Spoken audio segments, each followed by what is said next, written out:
Hello. I am making a video with my baby dog together. He just went outside into the rain and he made poo-poo and pee-pee and looked for the kitty cat and ran, and then he ran a whole lot, and he ran into the house and he slid on the linoleum floor, and now he is happy in front of the heater. And that is how every living being should be living: in the house, in front of the heater, a fake fireplace like this one. I will show this fireplace, and that feels good, and that's how a dog needs to live. Look at the short coat, like velvet, okay, sort of like what the surfers wear, a wetsuit sort of, but this is more like velvet. It's not like a wetsuit. Wetsuit is actually quite thick. So he has a velveteen coat, and the coat dries fast like a wetsuit does. But this coat here, the hair is not like a thick, doesn't have any undercoat or anything. The Papa dog, European Basset Hound, he had an undercoat and an overcoat. Short hair, but quite longer than his. Papa's hair was about an inch long, I would say. Like half an inch to an inch. His hair is like 2 millimeters long. No, that's the difference. And he doesn't have an undercoat, so all of these pitty type of dogs have extremely short hair like velvet, and the hair dries fast, but they cannot be left outside. You cannot leave a pitty dog like him, Staffordshire, Pit Bull, Bulldog, any of those, okay? You cannot leave any of those outside, ever. Not even in the summertime, because they cry, they go crazy if they're tied up, and it's heartbreaking, okay? And particularly in the winter time, I've seen it all already because of my activism. I cry forever over all of those pit dogs that are tied up outside, and even in really cold climate zones. In the winter time, they get bladder infections. It is so horrible what these people do to dogs and animals, and what so many people are doing. It is so horrible. When dogs get bladder infections from getting hypothermic, they die a gruesome death. Okay, this is really gruesome, where the bladder inflames to the point where they can't even make pee-pee anymore. It hurts so. I know, because I had, I would say, 50 bladder infections in my life already, so I know how painful it is. I know how horrible bladder infections are. Okay, so, and when I heard that one story of, there was, I think, a female dog with short hair, some kind of Labrador pit dog mix, through my petitions and all these stories that people tell. Oh, I think it was actually in a dog training book, that by a lady wrote this dog training book, and that's what, her dog training book was standing out, because she was encouraging people to do like positive enforcement, and like with motivational type of training, and training with love instead of with punishment. So no punishment at all, no hitting, and no harsh sounds, no harsh words, just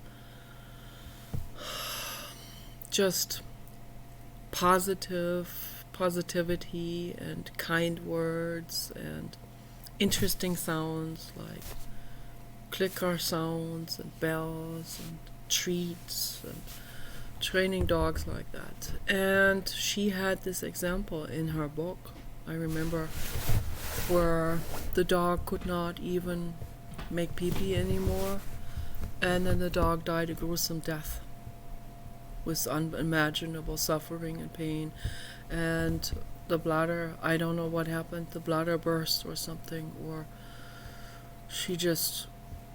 her whole body went into a toxic shock from the infection. So don't do that to your animals, ever, okay? You have to bring your animals in the house. And those people that cannot train a dog, they need to not have a dog, okay? They can have a cat in the house, okay? The cats, they're very eager to learn to go into the cat toilet, and you have to clean that up often, okay? A cat needs it warm too, okay? Cat needs cuddling too and loving, okay? So all mammals do, even the ones that are more solitary, that will roam alone and stuff like this, they still need cuddling and they need company, and all of it's very, very important. So and cats like to be together with dogs when they grow up together. They know each other, they're best friends, they really like that, they enjoy each other's company. But for those people who have a hard time training a dog, house training a dog, don't get a dog, okay? Don't do it. Get a robot, get a burglar alarm, an electronic burglar alarm. Don't use a living being as a burglar alarm. This is really serious, real serious. I see dogs, whenever we drive past certain people's houses, I see their dog in a dog house, in some kind of kennel, all alone, sitting there in the corner with the head hanging down, in total depression. Many of those dogs, they go into such deep depression that they can die from that. So it's just so infinitely sad to see that, and I feel like I want to help, and I want to send a robot over.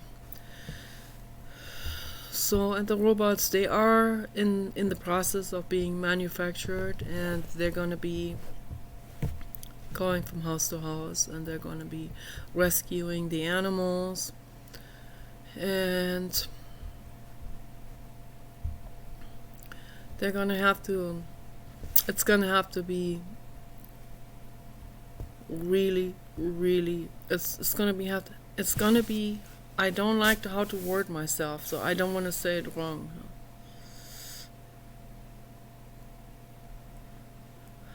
It's not going to be lenient, okay? So it's going to be really, really serious when the robots come. Because the robots are not going to be Democrats or Republicans or religious or any of these things, liberal politics, wokeism. They're not going to do any of that stuff. Okay. The robots are going to be cleaning the streets. The robots, they have to do their work. Okay. So if they see someone who's cruel to an animal, they will do away with that person. Okay, so just want to let people know ahead of time that maybe you have a year or two to straighten out your life. Okay, that's all I can say to this. Here, I gotta cover him. Here, hold. Right. Here, I'll put this on him. Yes, I'll put this on you. Yes, he has to be covered. So they need to be covered. It's very, very important. So straighten out your life. And if you can't house train a dog, bring the dog to the animal shelter. Or give the dog to someone who is able to house train the dog. It's not that difficult to do. One has to be infinitely patient and has to have good attitude, has to love the dog. You have to love the dog infinitely much, and you have to spend time with the dog, for that training process. It's not done in 1 hour, okay? So particularly for those dogs that are older and have not been house trained. So they're completely confused about where they should go make pee-pee and poo-poo, and they have no idea. So it's not their fault. So you have to be very patient. You have to go outside with them. You have to show them where they go. You have to reward them when they go outside.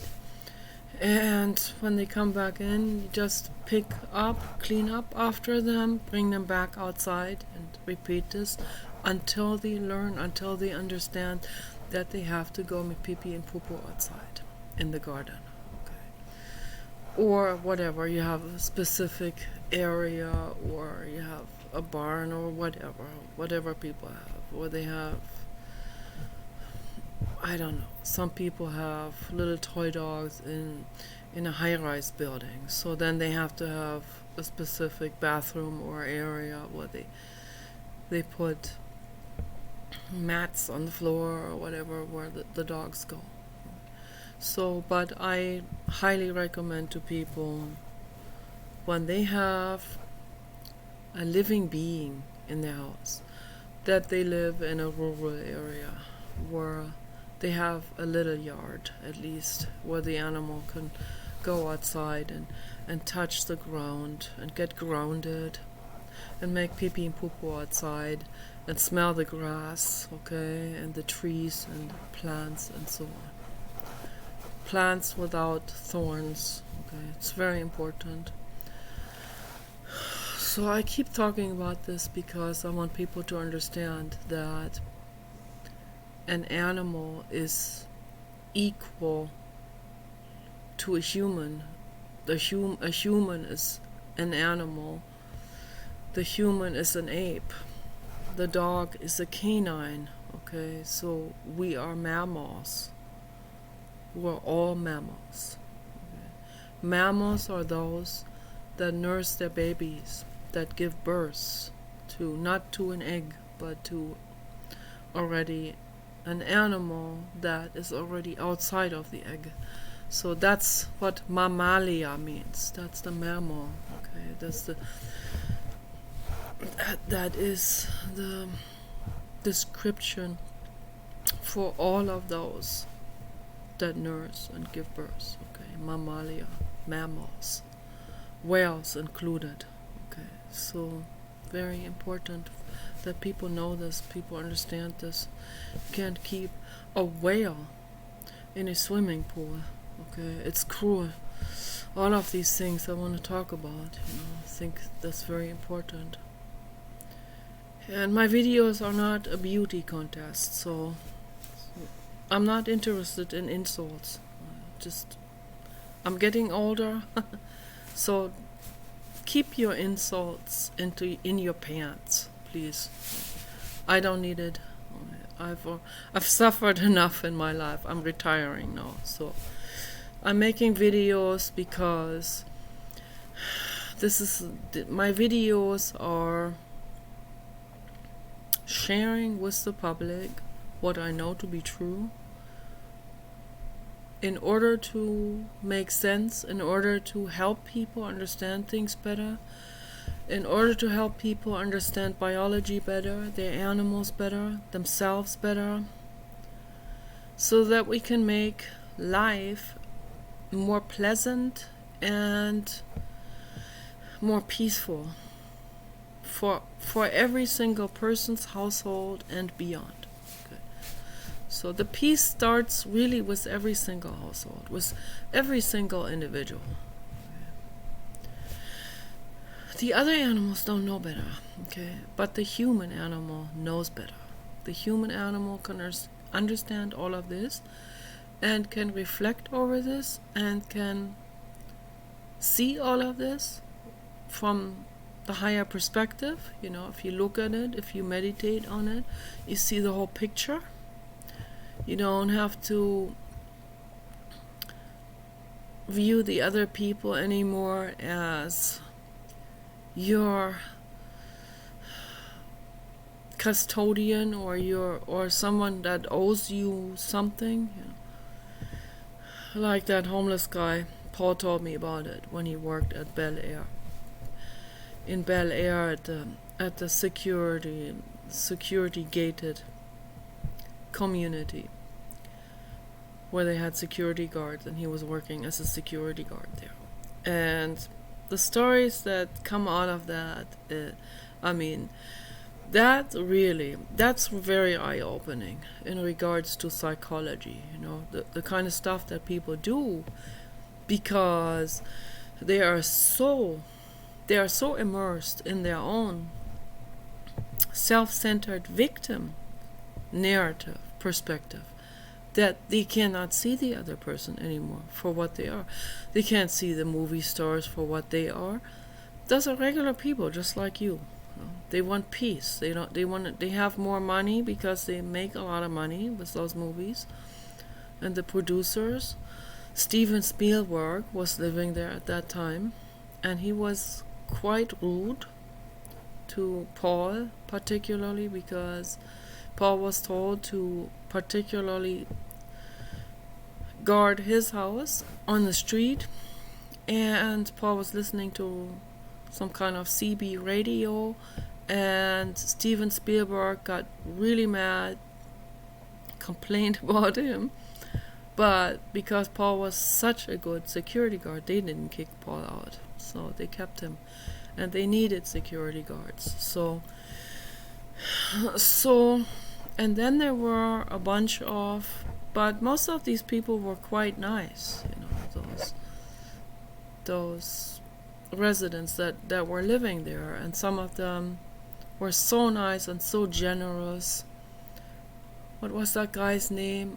I never heard about that name before, but I'm sure I must have seen that person in a movie. I just don't know which one Paul is talking about. Wagner, I think, was one of them. And I forget the other ones. The other ones, they had family. They were so generous. They had chefs, and they would make them their own baked goods, and then they would invite all the security guards to come over and eat at their all-you-can-eat buffet that they created just for the security guards and for all of their friends and for themselves. And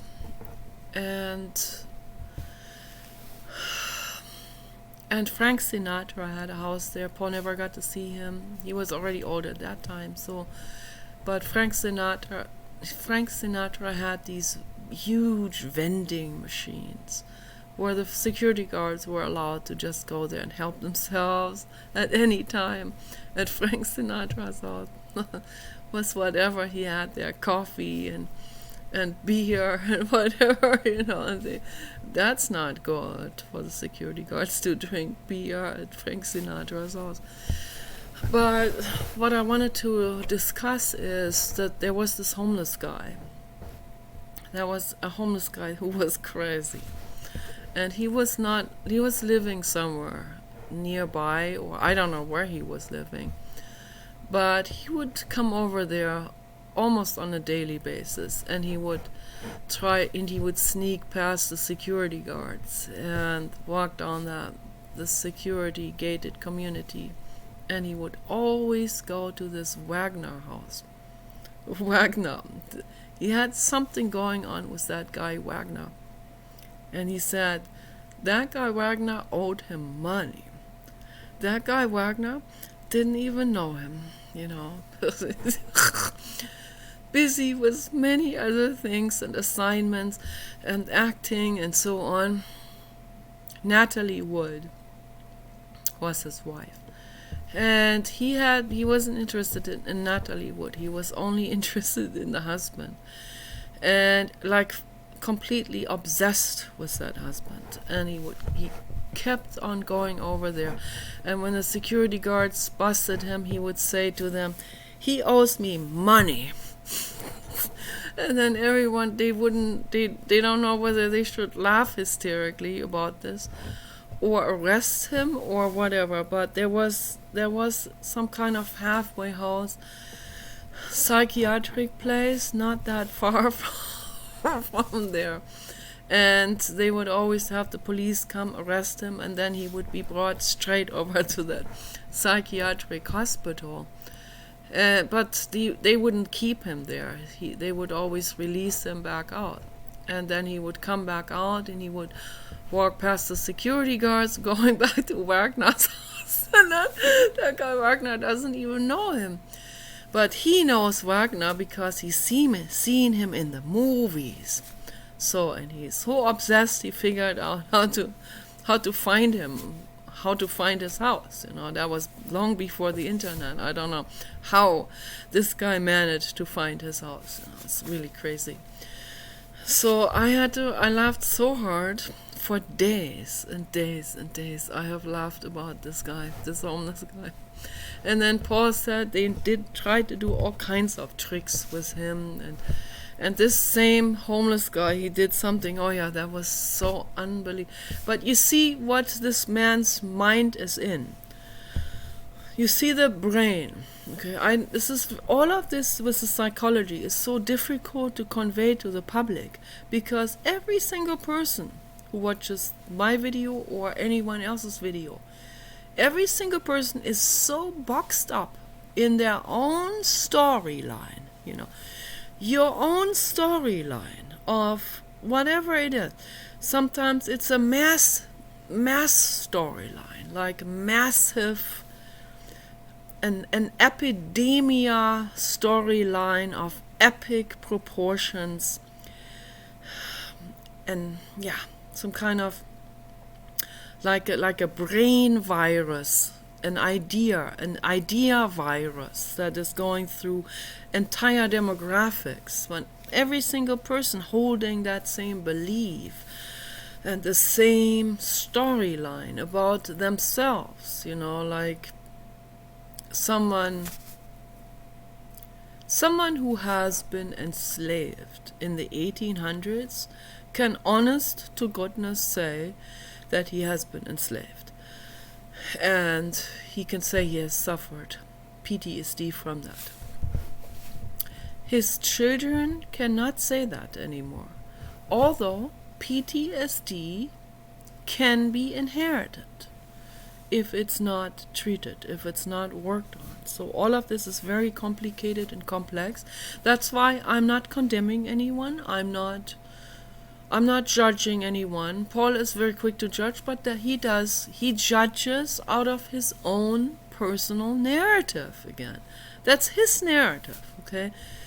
His narrative is he has been bullied by this demographic, and the other people from the other demographic, they think they have been stepped on like a rug, even though they have not been stepped on like a rug, okay? So, but looking at it from the higher perspective, I see where these people are coming from. Obviously, they have inherited PTSD. Okay, this can go on for generations if it's not treated. Okay, if this is not being addressed, and then there's also reincarnation that plays into this as well. So someone could be a neo-Nazi or a Hitler Nazi during the Hitler regime, 1936 or something, in Germany, and be an executioner in the Holocaust. And guess what can happen? He's gonna be reborn in 2000 as a black person, okay? As a black man or black woman. And guess what he's gonna do? He carries this baggage of reincarnation, you know. A neo-Nazi who brutally executes people and thinks this is justified. He suffers on the inside. So he suffers like hell. Everyone who's cruel to someone else suffers like hell on the inside. You won't see that so much on the outside. On the outside they have a facade. They have a sadistic smirk on the outside. That is a very deep-rooted facade. I don't blame anyone for getting mad at that. So, but we need to look at the whole picture of this, okay? So he's being reborn, let's say he's being reborn as a black male gang member, okay? He grows up in a community where everyone is proud of having murdered someone, where everyone basically tells the children from day one that the boy needs to be acting like a boy, and if you're too nice, you're acting white, and that's unacceptable. And this entire narrative that is being fed to their children just perpetuates the suffering and makes it worse, makes it way worse. I'm telling you something here, this is the truth. The person who has been enslaved is only 1% as angry and mean as the people that are 20 generations after him. Okay, so that's, and why is this? Why has this escalated instead of healed? Okay, why is this escalating? Not only is this not healing, it is escalating to the point where the escalation then is being passed on through the DNA. That's where we're at right now. This is where it's going. That's why we have wokeism, okay, because of this. And then people giving into this because of their personal white guilt, you know, their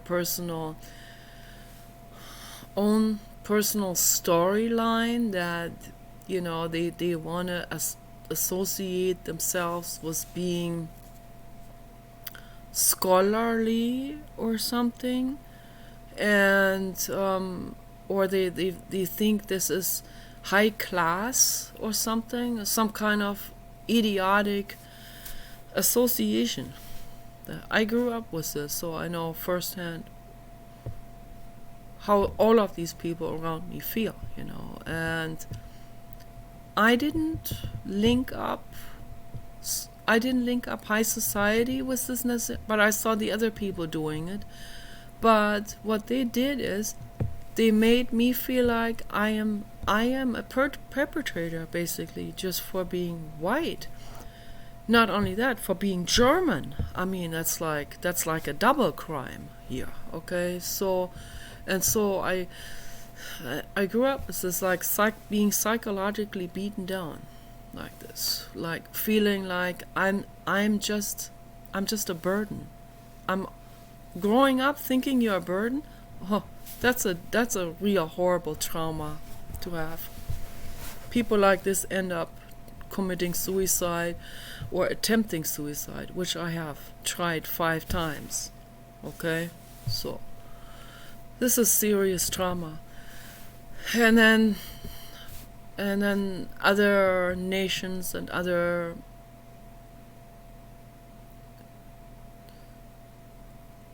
nationalities, other demographics, they have their own storyline. They have their own perpetuated storylines and their own drilling. I'm not even gonna call that education in any way. It's just an anti-education. It's a drilling of a propaganda, and then just everything just dwindles further and further down from there. It's just horror that comes out of that. But the corporate agenda, they like this division. They want people to adhere to the storyline. They want people to have their fear and their religion and their demographic storyline and their victimhood feelings and all of this, because when people have that, then the corporate agenda can manipulate them right and left, literally, okay, up and down. And they can really puppeteer them around any way they want them to. They can tell you basically how to spend your money, how to live your life, what to believe, who to vote for, and everything, So, I mean, that's complete market enslavement is what that is. And they want to enslave everyone. They just have to change the tune according to the target group that they are addressing. So obviously they talk differently to Democrats than they talk to Republicans, because those are just two rough groups, two broad groups that you can create out of an entire population. Very, very rough, broad categories. And there's much in between, of course, going on and so on, and some people are not even adhering to either one. But the ones that do, so that's the majority of people that adhere to either this or that category. And that's how the corporate agenda gets to manipulate people very, very, very well. And I want people to wake up and become aware and alert and question this and understand what's going on here, and understand that there's a couple of connivers all the way on the top of the pyramid, of the money pyramid, who are they have elbowed themselves into this, and they are profiting from this. Okay, they're laughing themselves to the bank, literally, on your cost. So on cost of people slashing each other up in Portland, Oregon on the street, Republicans versus Democrats. And the corporate agenda people, they think this is fun for them. They make money on that, on all of that. But they don't care if there are people in Portland that have to evacuate from this horror, okay, because they can't even live there anymore.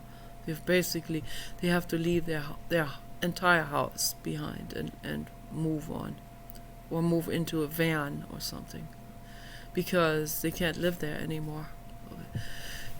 The corporate agenda, they don't care. They don't live there. Okay, no, they have, and even if they had some kind of dwelling, whatever, or a penthouse, or whatever they have, penthouse apartment or whatever, or condo, or temporary, like workplace, they can abandon that. That's peanuts for them.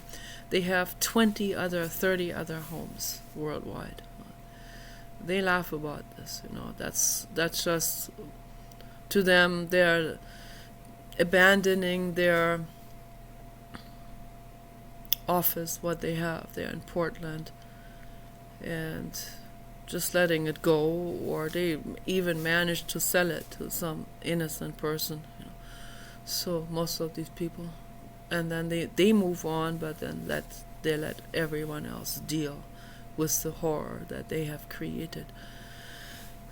So the black people have not created wokeism, and they have not created the division on the street, okay, and neither have the white people created that division on the street. No, it is the people on the very top that are very greedy, and I'm not willing to get into ethnicity with this. Okay, so Kanye West said it the way it is. Okay, so he's right. Okay, I wouldn't say all of them, but there are certain demographics that have certain tendencies that go into certain directions. Okay, some demographics are very, very, very good with money, but in a very bad way. Okay, so, and those are the ones that end up on the top, and they don't care. They don't care about anyone. If they create division, they don't care if people and dogs and animals are suffering from that situation. They have their home in Hawaii and Virgin Islands. They don't care. They can retreat to any of these, to their main homes anytime. Okay, they just hang out in their offices for as long as they have to, and for whatever purposes, political, financial, business purposes. They're very good. They're very elusive. They know how to protect themselves, and they don't care about other people's protection. So they are the ones that have instigated this. Okay, there are those type of people that are also the micromanagers, the masterminds, the macro managers, the CEOs, the hustlers, the pushers, the organizers of Black Lives Matter and Antifa and wokeism and all of that. Those are not black people. Okay. Those are very callous people that are bussing people around and so on. Very, very callous. And those people that are callous with the money, with the greed, so that's basically another category of human. So if we want to create 3 categories, just broad categories, definitely the really greedy ones, okay? Those are the ones that create the problems in the world. And then we have the violent ones, they're slaves.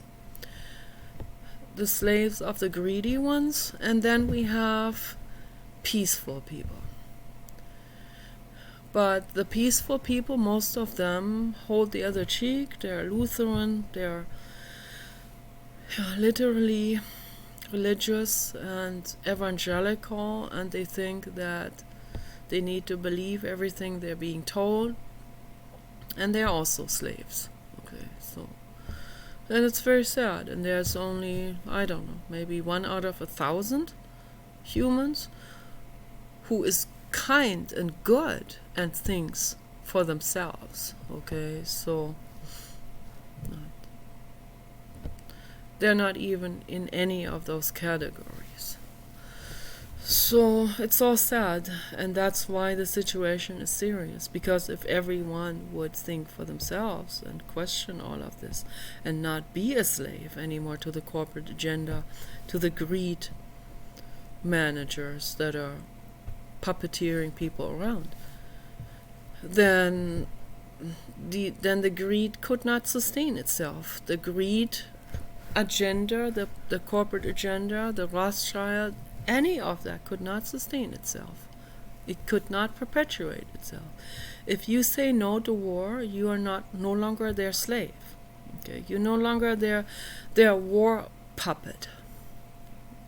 Okay, then what's going to happen? Their system is going to fall off the side.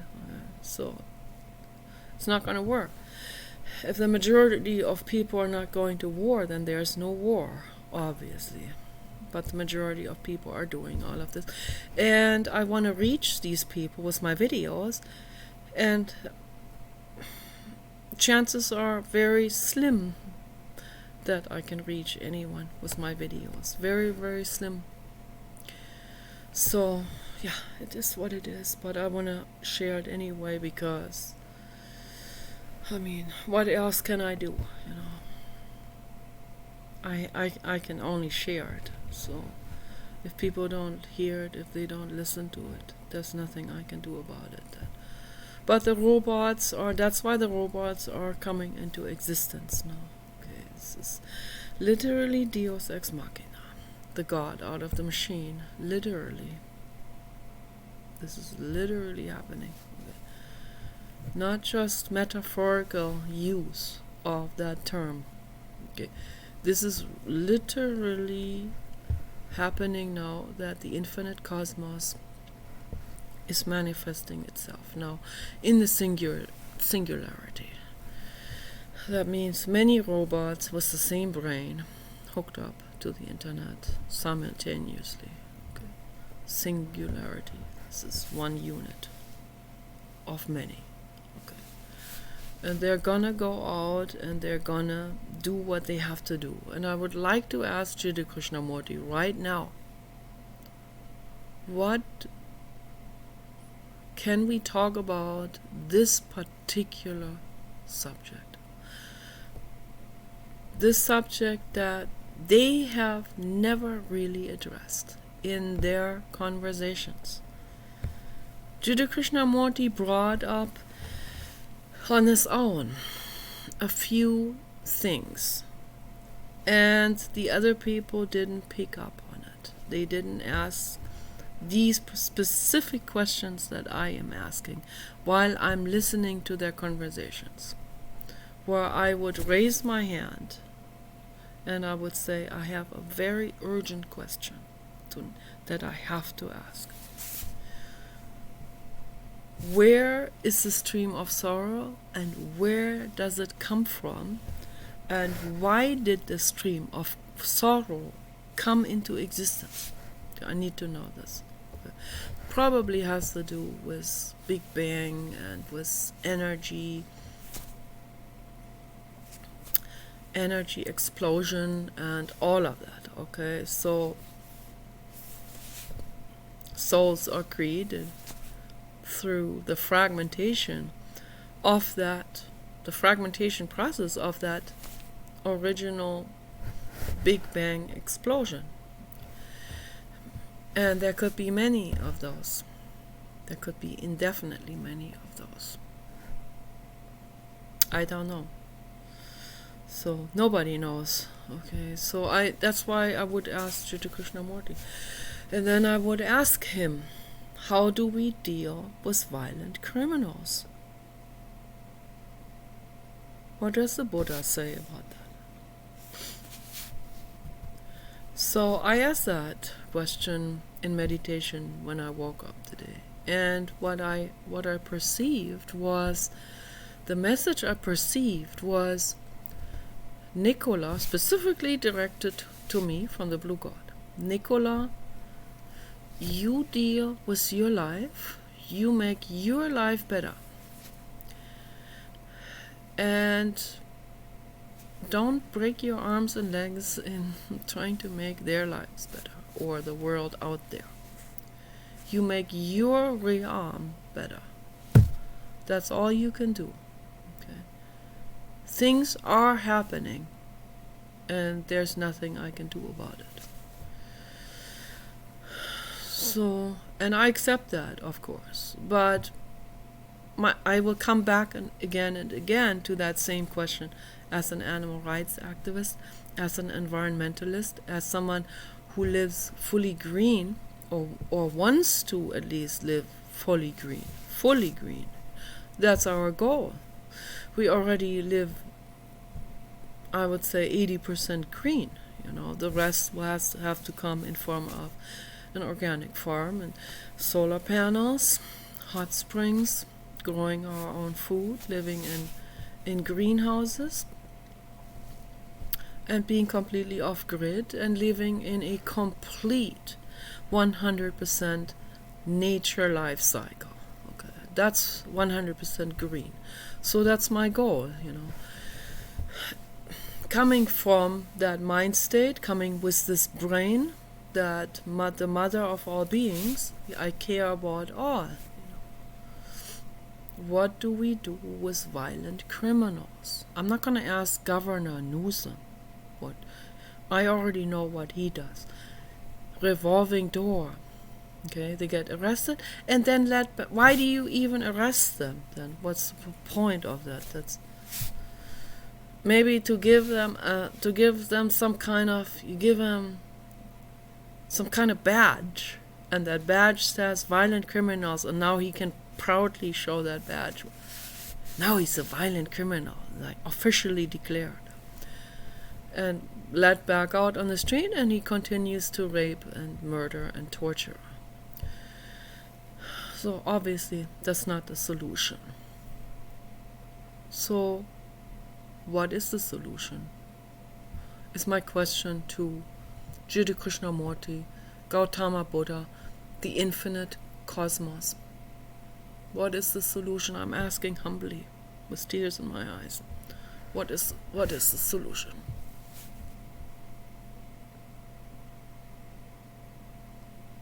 What is the solution? Because there are suffering, innocent beings, animals and humans, that are being victimized on a daily basis by people who feel victimized. And that's just their personal narrative.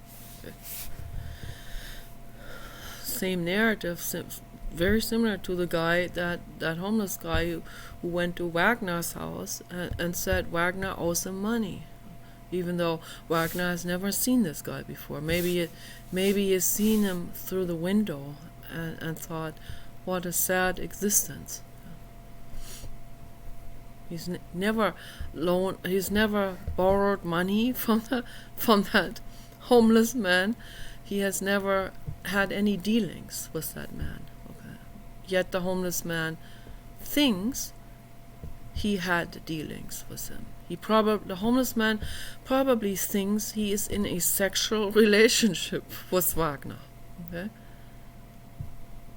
Of some sort, or he has done something for Wagner and given him whatever goes on in these people's heads, and given him something of value or whatever, or service or whatever, and now Wagner owes him money. That's what's happening in this man's deranged brain. Okay. And there are many people who have this type of schizophrenia. It's a fragmentation. It is a splintering of consciousness away from reason and reality. Okay, and these people live in this particular narrative, in their own storyline. And out of this, they escalate further into it because nobody is helping them. When they get into a psychiatric hospital, what they do there is they go to a psychiatrist or psychologist, for example. And the psychologist, I've been to so many, so I know how they do it. They'll ask a couple of questions, then they feel enormously scholarly. You know, if they get a little bit into Freud or Jung, or they get into wokeism, which is even worse, or into whatever, feeding my narrative more. Yeah, I'm jealous. Oh, it's all your mother's fault. You know? And now I go home and I go, yeah, it's all my mother's fault. Let me dwell on it even more and get even more angry at my poor mother. And here my mother is a complete victim herself, and victim of society. Completely broken person. And really wants to do good, but is broken and schizophrenic. And splintered in consciousness. Okay. She doesn't know better. She didn't know better. Yes, she did a lot. She traumatized me a lot. That's not all my mother's fault, okay? I'm an adult now. I have the potential to heal my mental illness. I'm not going to heal it if I continue to dwell on this for 100 years. I've already done it for over 50 years. dwelling on my mother. It's all my mother's fault. That it was a waste of time. Not only that, it made me more crazy.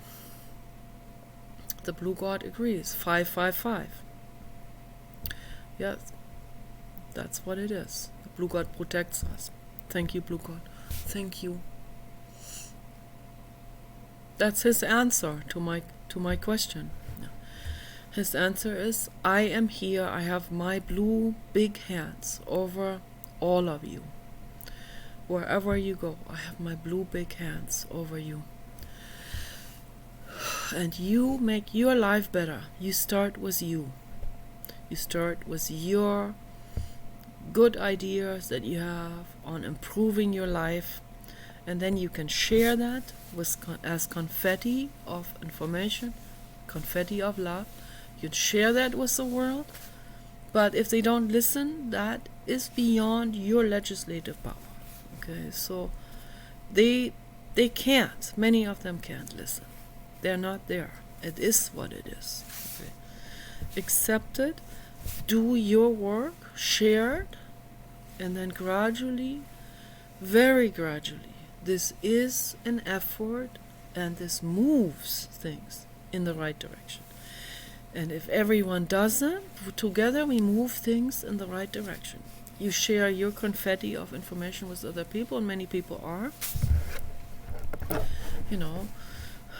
Great people out there that are sharing their information, where people learn from them. Okay, Dr. Richard Scholz, Dr. Andrew Jones, many people that are out there that are sharing that. Gautama Buddha, Jila Krishnamurti, and he never struggled with anyone. He said, if they don't want to listen, then they don't listen. He shares it, and whoever listens and hears him will benefit from that information, and they will take that into their meditation, into their inwardness process, and they will make the world a better place. They will see the whole picture of everything, the entire picture, my jealousy, my suffering, my ego narrative, whatever I want to believe, who I am, what, that may go against reality, and I want to believe I'm a great artist. Here nobody, no gatherers takes my artwork, but, it's good. It's okay to think that you're a great artist. You deserve to think that. But let's say if a self-narrative or if an ego image that the ego creates, if that is counterproductive to your inner peace, if that's counterproductive to peace in general in the world, let's say someone has that ego image of being a violent predator, and so many people out there, particularly men, have this image of being a violent predator, and they carry that like a badge, and they think that is somehow masculine because their society has drilled that into them. Then their egos think that is masculine, and they have this ego narrative, ego idea about themselves of being big and tough and mean, okay, making the world suffer, and somehow that is their idea of whatever, inner peace. But it's not inner peace. It doesn't bring them inner peace, because inner peace is in alignment with truth. And violence is not in alignment with truth. Violence is never in alignment with truth. This is a fact. Okay, so if you're a big, strong guy and you rescue a dog, like Vin Diesel has actually written some confetti of love like this for some scripts And that's why I believe Vin Diesel is an angel soul. Okay, because he is able to meet people where they are. Okay, I can't. I bulldoze in from where I am. Okay, so but that's okay. Everyone does what they can, So, and the more peace I gain in my own mind as I heal, the more I can meet people where they are. Okay, so I think Vin Diesel has more peace in his mind. And so he wrote this story about this big, huge monster guy rescuing a monster wolf puppy.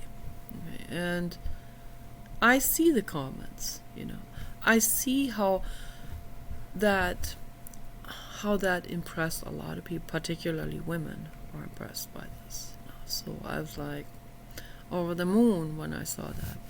Oh wow, well that was one of the things that made me definitely think that he's an angel soul.